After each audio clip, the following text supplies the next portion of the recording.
Puji Tuhan, Bapak Ibu yang dikasihi oleh Tuhan, kita bersyukur buat kasih Tuhan yang luar biasa dalam setiap kehidupan kita. Puji Tuhan, saat hari ini kita kembali merenungkan satu bagian dalam kebenaran firman Tuhan. Kita buka Alkitab kita di dalam Bilangan pasal yang ke-17, ayat yang kedua sampai dengan ayat yang ketiga. Bilangan pasal 17, ayat yang kedua sampai dengan ayat yang ketiga. Di sana dikatakan, katakanlah kepada orang Israel dan suruhlah mereka memberikan kepadamu satu tongkat untuk setiap suku. Semua pemimpin mereka harus memberikannya, suku demi suku, seluruhnya 12 tongkat. Lalu tuliskanlah nama setiap pemimpin pada tongkatnya. Pada tongkat Lewi haruslah kau tuliskan nama Harun.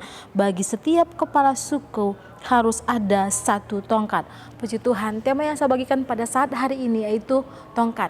Bapak Ibu yang dikasih oleh Tuhan, Bilangan pasal 17 ini memberitahukan bahwa bagaimana Allah memilih satu orang yang menjadi hakim, satu orang yang menjadi pemimpin yang luar biasa, menjadi imam besar di tengah-tengah bangsa Israel.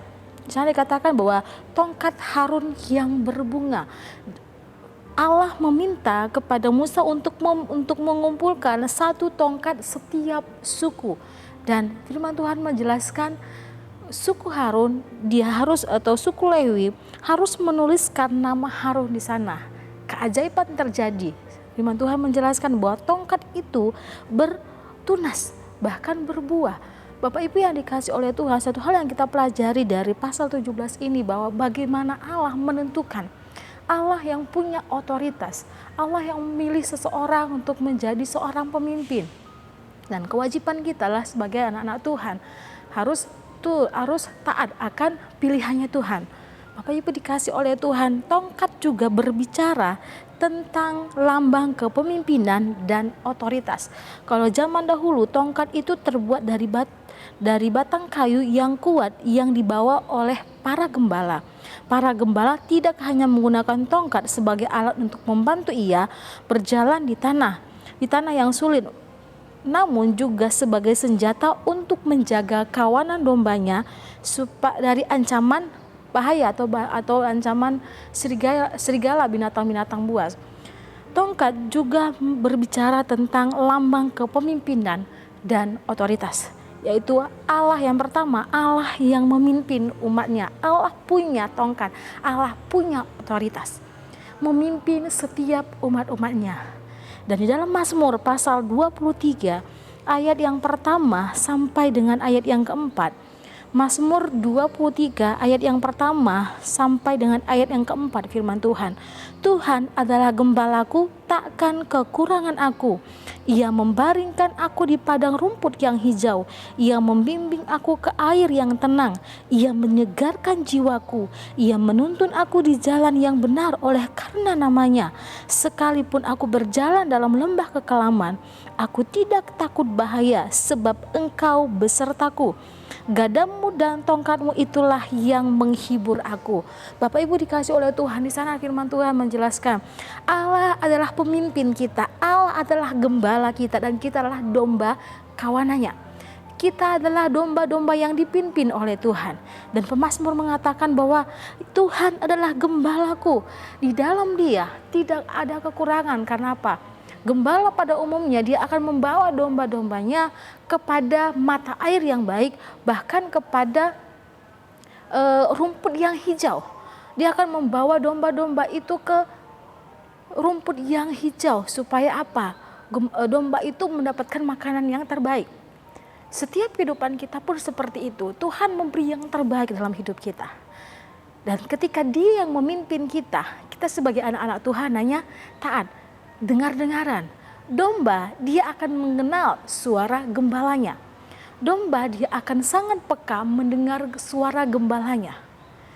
Setiap kehidupan kita, ketika kita mengakui bahwa Tuhan adalah pemimpin kita, Tuhan menjadi otoritas kita, Tuhan menjadi pemimpin, Dia menggembalakan setiap kehidupan kita sebagai anak-anak Tuhan. Taat dan dengar-dengaran kepada Tuhan. Dan firman Tuhan menjelaskan bahwa Dia yang memimpin dan tidak pernah Seorang gembala yang baik tidak akan membiarkan domba-dombanya dimakan oleh binatang buas. Maka dia akan menggunakan tongkatnya untuk menghalau binatang buas itu.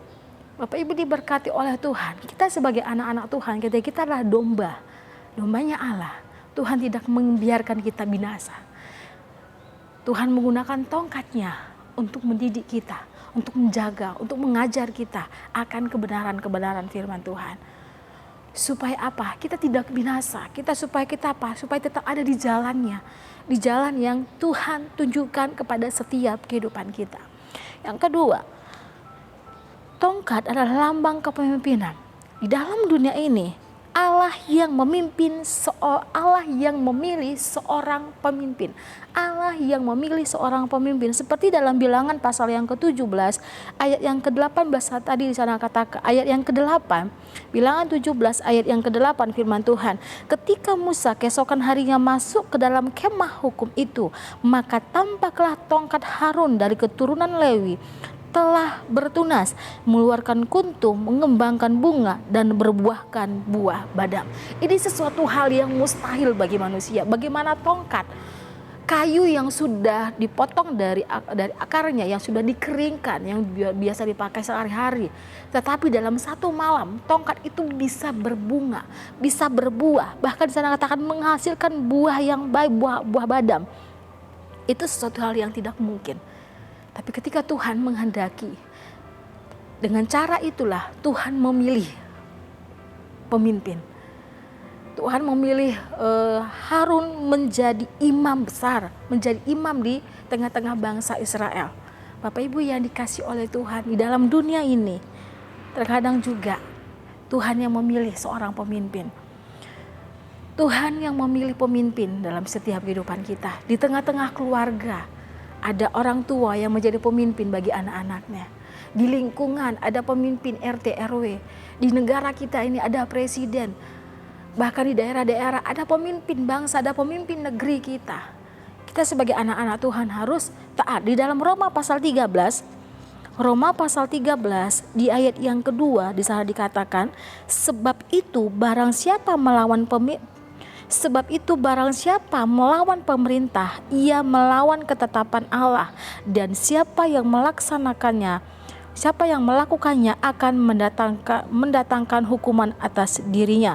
Saya ulangi, saya bacakan. Saya katakan, sebab barang siapa melawan pemerintah, ia melawan ketetapan Allah, dan siapa yang melakukannya akan mendatangkan hukuman atas dirinya. Firman Tuhan jelas.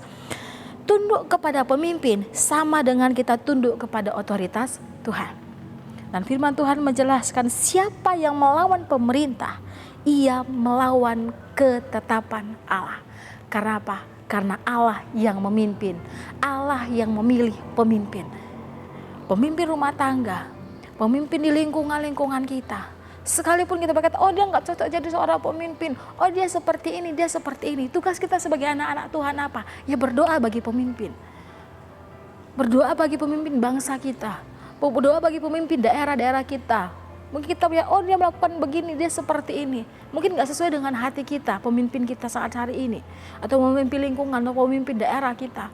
Bahkan pemimpin di tengah-tengah gereja. Tapi tugas kita sebagai anak-anak Tuhan, berdoa. Karena itu adalah pilihan Tuhan. Karena Tuhan yang memilih, Tuhan yang menetapkan mereka untuk menjadi pemimpin. Di dalam Ibrani pasal yang ke-13,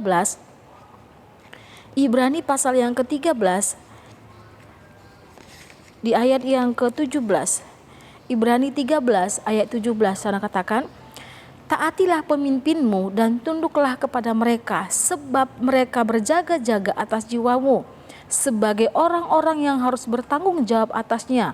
Dengan jalan itu mereka akan melakukannya dengan gembira, bukan dengan keluh kesah, sebab hal itu tidak akan membawa keuntungan bagimu. Bapak Ibu yang dikasih oleh Tuhan, sana firman Tuhan mengatakan, tunduklah, taatlah kepada pemimpinmu. Itu adalah perintah Tuhan. Tongkat juga berbicara tentang teguran. Yang pertama, mengoreksi. Tongkat juga berbicara tentang teguran, itu mengoreksi apa yang salah, memberitahukan apa yang salah dari setiap kehidupan kita, menunjukkan mana yang benar. Dalam Amsal pasal yang ke-13 ayat yang ke-24 di sana katakan, siapa tidak menggunakan tongkat benci kepada anak-anaknya, tetapi siapa mengasihi anaknya menghajar dia pada waktunya.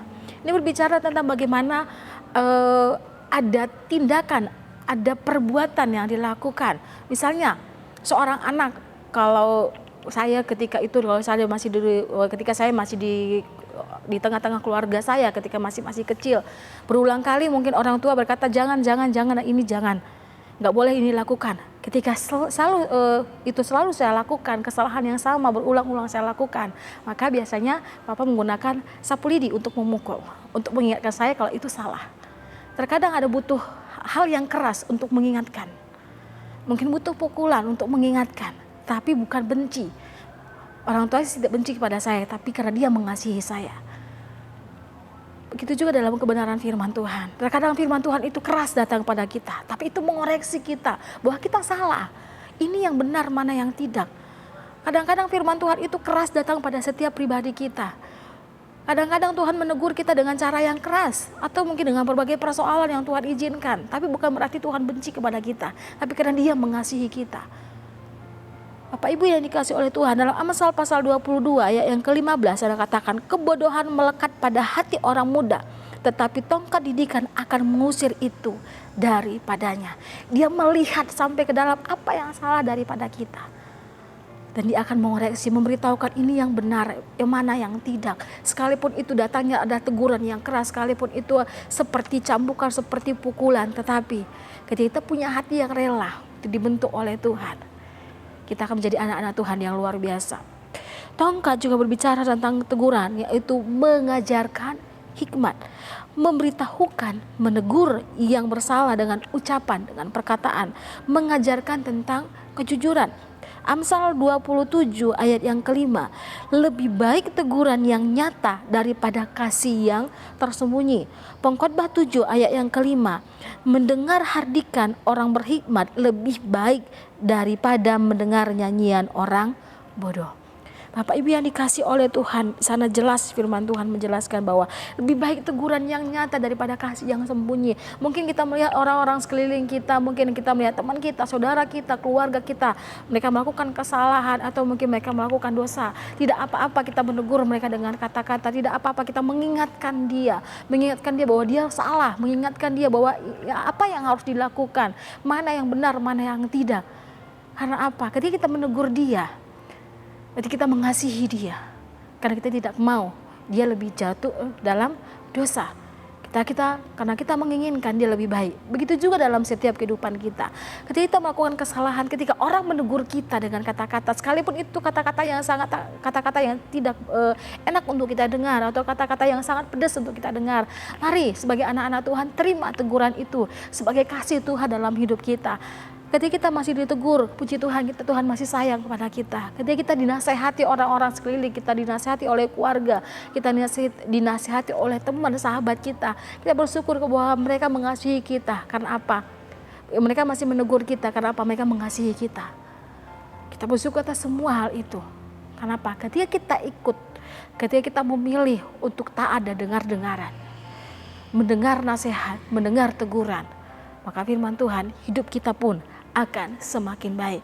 Ketika kita punya respon yang baik, bersyukurlah jika mendapat teguran dari Tuhan atau dari orang-orang sekitar kita. Karena jika kita punya respon yang baik, itu semua akan mendatangkan manfaat bagi hidup kita.